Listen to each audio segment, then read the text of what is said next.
Now, back in those days, researchers, or at least those who had connections to the staff, were allowed to go back in the stacks of the National Archives and sort of rummage around. If you found a collection, you could look at the boxes and see if there were things you wanted to use, and they would send them down to the reading room where you could make notes. So Mary Walton took me through the stacks to where the solicitor's files would be for the War Relocation Authority. And they weren't there. And I thought, oh, this is not going to work. And so she went and looked up and said, well, somebody actually has them out right now, down in the reading room. They're checked out to someone down in the reading room. And in the National Archives, they have document boxes, these file boxes of documents, and they put them on carts and take them down to the reading room. So I said, well, at the very least, I can find out who's doing this and what they're doing, and decide whether I've got to go back and find another project. So Mary Walton said, she looked at the checkout card and said, well, there's a woman down there. Her name is Aiko Yoshinaga. And I thought, well, she's probably Japanese American. I will go down to the reading room and look around. So I went down to the reading room. It's a very large room in the National Archives with lots of desks. And people sit there all day long making notes on documents. Back then, they didn't let you make Xerox copies of things. You had to make handwritten notes. So I looked around, and there was one person in the reading room who looked Asian. And I walked over and very tentatively, I think I tapped her on the shoulder or something to get her attention. I said, excuse me, I understand that you're using the records of the solicitor's office in the War Relocation Authority. And she said, yes. I said, can I ask you what you're doing with them? Are you writing a book? She said, no, I'm with the Commission on Wartime Relocation, and I'm a researcher, and I'm doing research for the Commission. I'd never heard of the Commission.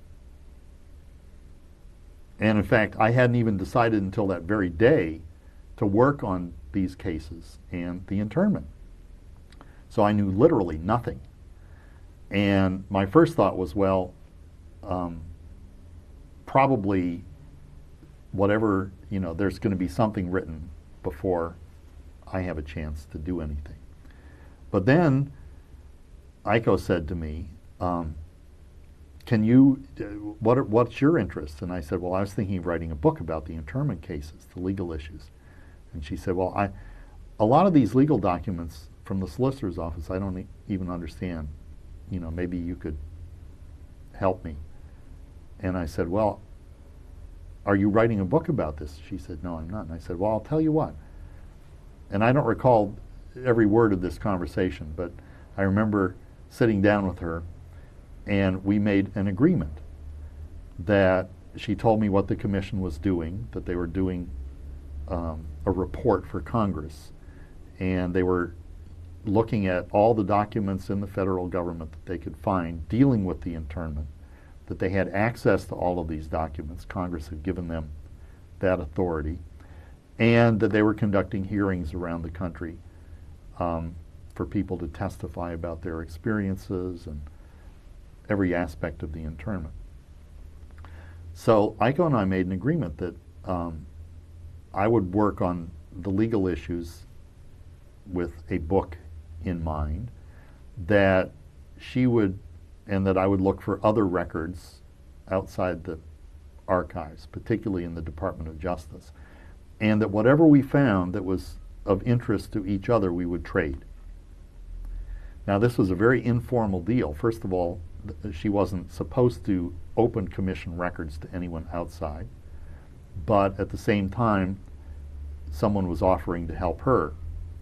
So this is really a mutual advantage kind of thing. And very, very quickly, over the next week or so, we started working very closely together. And I would go over to the commission offices, and she would show me things that she thought might interest me. At the very beginning, everything was coming from her. I didn't have any records to offer in exchange. What I had was some legal training to help her understand the documents dealing with the lawsuits that came out of the internment and the legal issues, how, all of that kind of stuff.